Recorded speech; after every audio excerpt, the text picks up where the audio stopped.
Hello everyone! Ngayong araw nga hayaan nyo na isama ko kayo kung ano nga yung naging ganap namin ngayong January 1. Actually ngayong taon na to wala talaga kami naisip or wala talaga kami naging ganap kung ano man yung maghanda ba kami or something. Ang ginawa lang namin is kinaumagahan is kumain nga kami sa Fairwood. At dahil nga wala kaming ganap, ang ginawa nga namin pumunta kami sa may EIA. And then after niya, pumunta ka naman kami ng TST kasi gusto namin puntahan tong spot na to. Actually, ito yung Dolphin Sunset Viewing Point. Maganda siya. So kung kayo, balak nyo, magtutorman kayo dito or kung gusto nyo mang puntahan to, maganda siya guys. Yung mga gustong-gusto ng magagandang view dyan.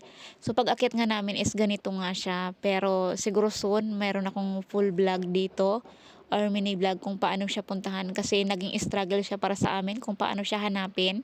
Kasi meron talagang isang way na mas madali siyang puntahan. So hopefully ma-edit na siya, charis. Ayun, pag-aakyat nga namin doon is ito na nga.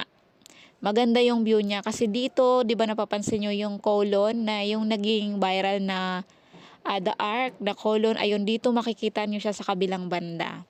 Ganito nga yung pagkaakyat nyo, ganito yung magiging view niya. Ayan. So, ang ganda na, lalo na pag sunset dito. Nako, pero nung pumunta ka kami dito is walang medyo maulap.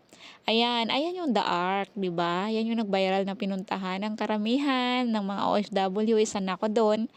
Ayan, ayan lang siya, nasa kabila lang. Siyempre, nandyan yung colon, tapos nandito kami sa TST.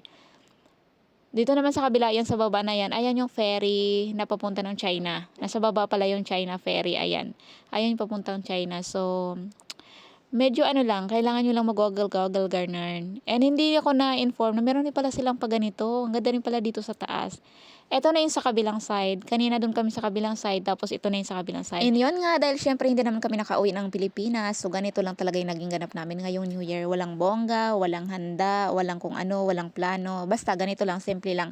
So sa mga first timer dyan na nagpasko, nagbagong taon, na nasa abroad, kaya natin to. Alam kong medyo emotional kayo, pero makakaya nyo rin, masasanay kayo. At sa lahat ng mga OFW saan mang panig ng mundo, Happy New Year! Sana'y i-bless tayo lagi at syempre good health kasi yun lang puhunan natin dito sa abroad. Bye-bye!